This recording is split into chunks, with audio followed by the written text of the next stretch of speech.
नाही, आता सध्या महायुतीची बैठक झालेली आहे. मंगेश दादा, राजू मामा तिकडनं, अनिल दादा किंवा सगळे गुलाबराव देवकर आप्पा असतील किंवा सगळ्यांची बैठक झाली आणि त्याच्यामध्ये महायुतीचे शिक्कामोर्तब झालेलं आहे. आमची ऑलरेडी बैठक झाली होती, त्याच्यात आमची युती झालेली होती, पण आमचा घटक पक्ष म्हणून त्यांच्यावर बैठक झालेली आहे आणि शिक्कामोर्तब झालेला आहे. त्यामुळे आता महायुती डिक्लेअर मंगेशदादांनी केलेलीच आहे. त्यामुळे मला तरी असं वाटतं की अडचणी आता काहीच राहिलेली नाही.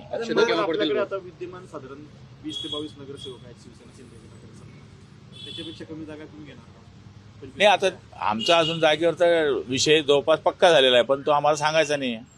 अक्षता केव्हा पडतील? महायुती ठरली जागांचा नाही, जागेचा विषय अजून ठरलेला आहे. आम्ही इलेक्टिव्ह मेरिटवर जागा ठरवणार आहे, त्यामुळे आमचं जागेचा विषय अजून काय ठरलेला युतीवर अक्षता केव्हा पडतील? गिरीश महाजन हे नाशिकमध्ये आहेत, जळगावमध्ये त्या येतील. त्या दिवशी आम्ही 2-3 दिवसानंतर आमची यादी डिक्लेअर करू उमेदवारांची. जागांवर जर पटलं नाही भाऊ तर मग काय ते आमचं पटलंय. भाऊ अक्षता कधी पडतील? हं? अक्षता कधी पडतील? 30 तारखेला या तुम्ही. मंगल सावधान. पुण्यामध्ये दोघं राष्ट्रवादी एकत्र लढतायत निवडणूक. शरद पवार पुन्हा अजित पवार एकत्र होण्याची चर्चा सुरू झालेली आहे.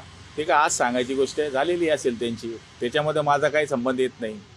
शेवटी ते दोघं पवार साहेबांचा विषय आहे. मी जळगावपुरतं बोलतोय की आमची महायुती झालेली आहे. आपल्यासोबत येतील का भाऊ विरोधातले पक्ष आले तर स्वागत कराल का तुम्ही? कोण? विरोधातले पक्ष आपल्यासोबत निवडणूक लढवायला आले तर 30ला समजेल.